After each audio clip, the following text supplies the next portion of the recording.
Hello, I am Reasonable Rex, the T-Rex you can trust.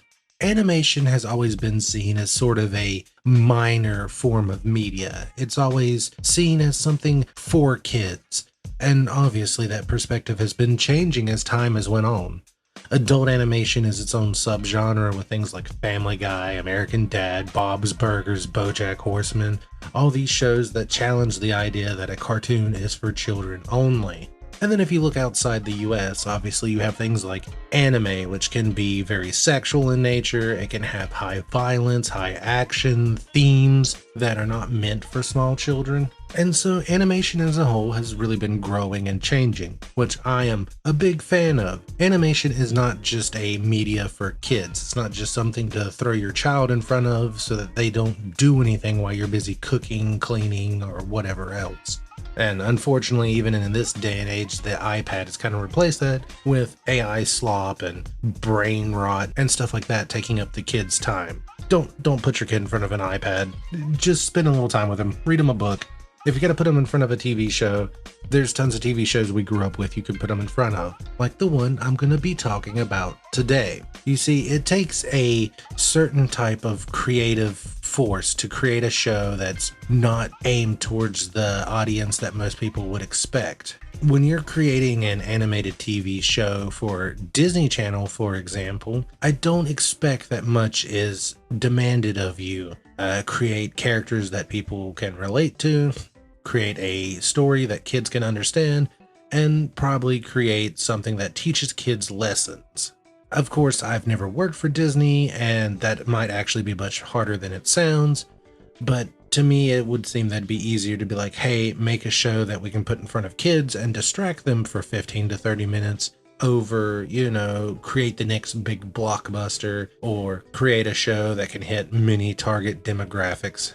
I could, of course, be wrong. But how about the gumption to create a show that not only challenges, the baseline expectations, but to go further beyond than that and create a community who have lasted together, created a story that endures to this day where people want more even though it's gone. To create a story and a mystery so compelling that people are still figuring out clues, people are still looking for clues, people are hungering for more mysteries, basically to create a work of art so profound that people are fans for many years to come. Well, that's what happened with Gravity Falls. Gravity Falls is an interesting show. On one hand, you have these characters who are lovable, who are relatable, who you love to see, who are funny, who are entertaining, but they also have a lot of depth. It can be very easy to create flanderized characters that are just there to entertain.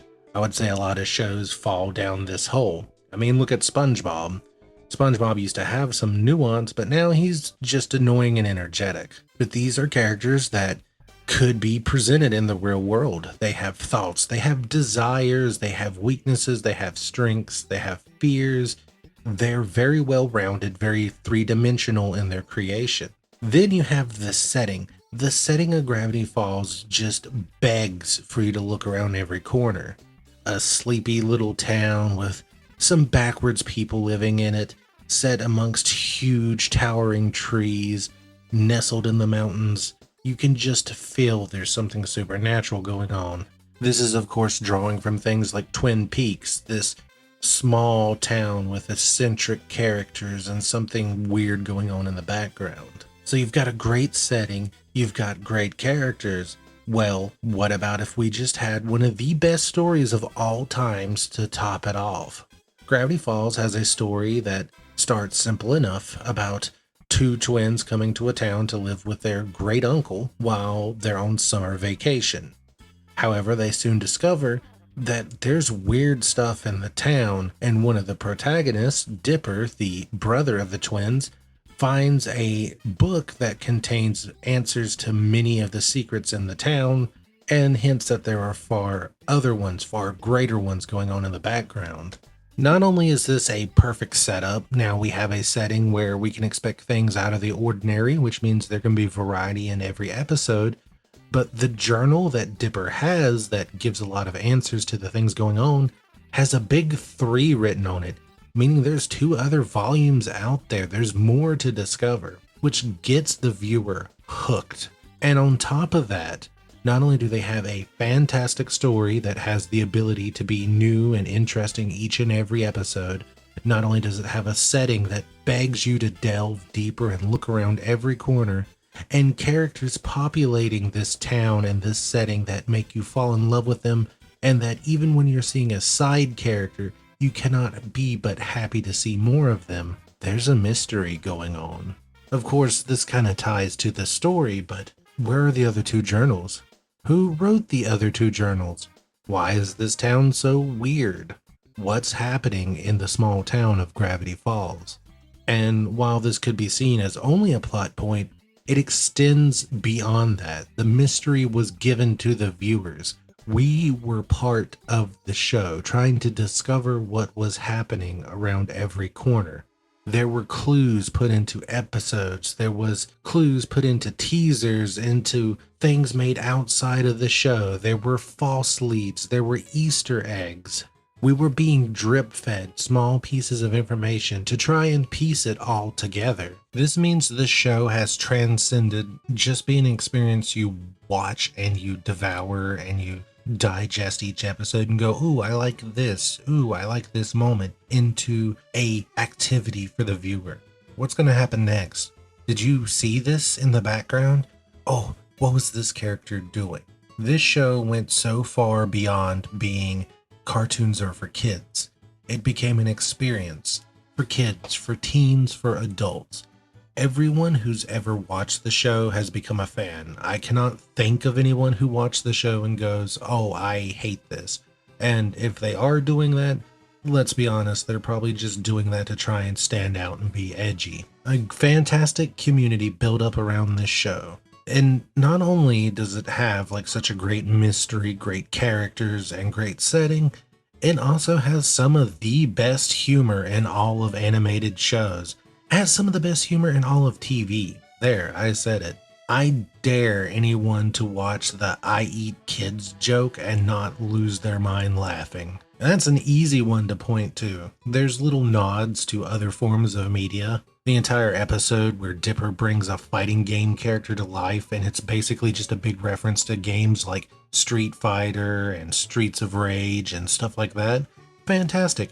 Perfectly done. I mean, heck, this show predicted Five Nights at Freddy's before Five Nights at Freddy's was a thing. And it's such an amazing show, and then it ended. Now, there's a lot of theories that this show ended and was canceled by Disney, but from everything I've ever seen, that's not true.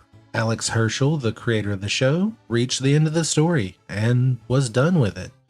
And while there may be room for other media to extend it, he hasn't done it because he doesn't want to. He's happy with where the show ended, with where everything is, with how the characters are. And it creates this longing where you want to see more, where you want to see these characters grow and continue to interact. I mean, heck, I'm one of those fans that think Dipper and Pacifica should have got together. I wanted to see them hang out. I wanted to see them go on a date. I love seeing Pacifica soften up and become more of a character and less of what her parents want to be while she's around Dipper. That whole episode in the mansion is one of my favorites. But no, the show has ended, and it ended strong. It ended well. And I don't think we're going to get a show like it for a very long time. There's been amazing shows that have done fantastic things where they've just gone on a tear through their fandoms. I love The Owl House. I love Amphibia. Those are 2 shows from Disney that are just as good as Gravity Falls. Cartoon Network has pumped out some amazing shows. Adventure Time, Steven Universe, Regular Show. The list goes on and on. But I don't think we're ever going to get a show that not only drew its fans in, that got us excited for every episode, and left us hungering for more episodes after it ended, but also reached through the screen to ask us to be part of it, to ask us to solve the mystery. In today's age, I don't know if a show like that can ever be produced.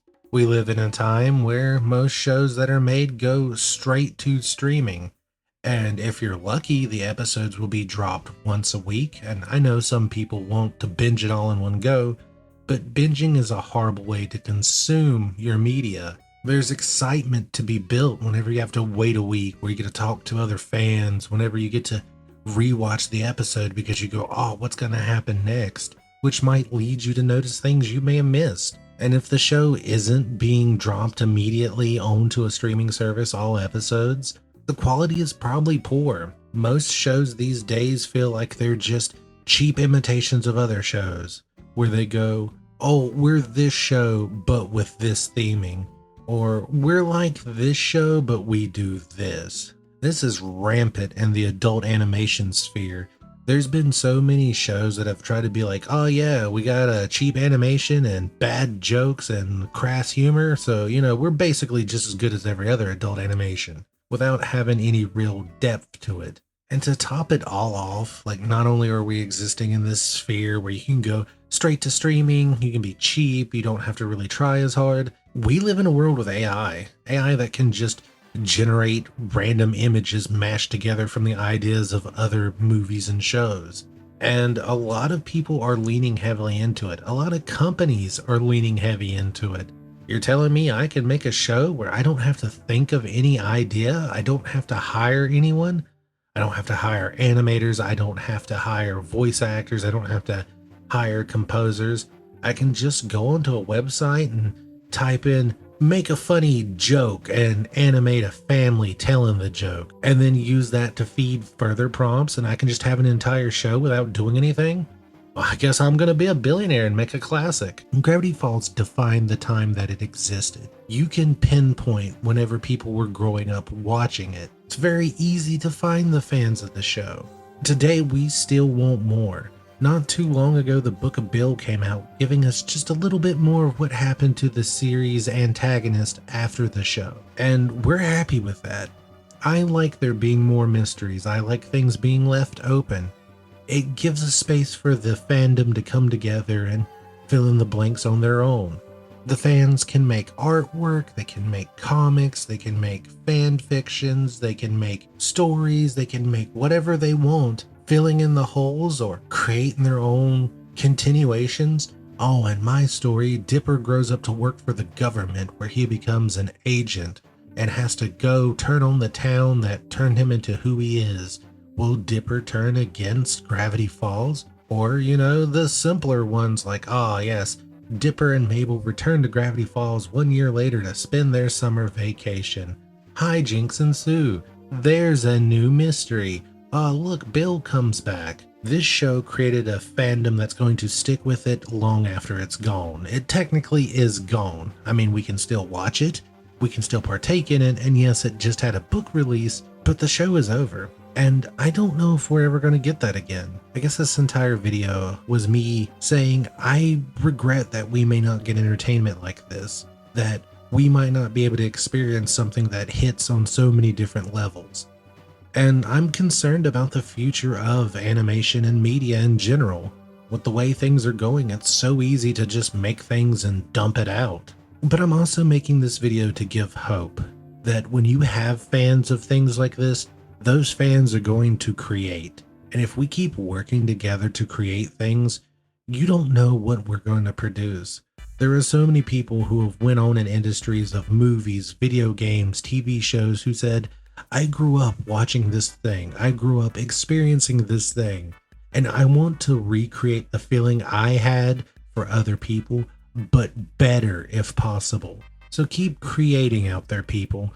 Keep drawing, keep writing, keep producing. If you're a fan of Gravity Falls, let me know down below what your favorite episode is. That show has so many bangers that it's impossible to really pick a number one episode in my opinion. Maybe I'll do a list on that at some point. I mean, can you have every episode at number one? Well, let's be honest. There's one or two stinkers in there. The roadside attraction one, that's a bad episode.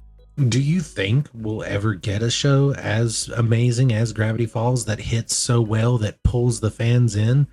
Is there one out there that maybe I missed? I'd love to experience it again. If you like this video, please remember to like it. That helps me out. That says, hey, I want to see more of this. And if you'd like to see more of my videos in general, please hit subscribe. I'm working much harder this year to try and produce more videos for my YouTube. And I've been on a little bit of a slack week because I was sick, but I'm mostly better now. Thank you so much, and until next time, boy!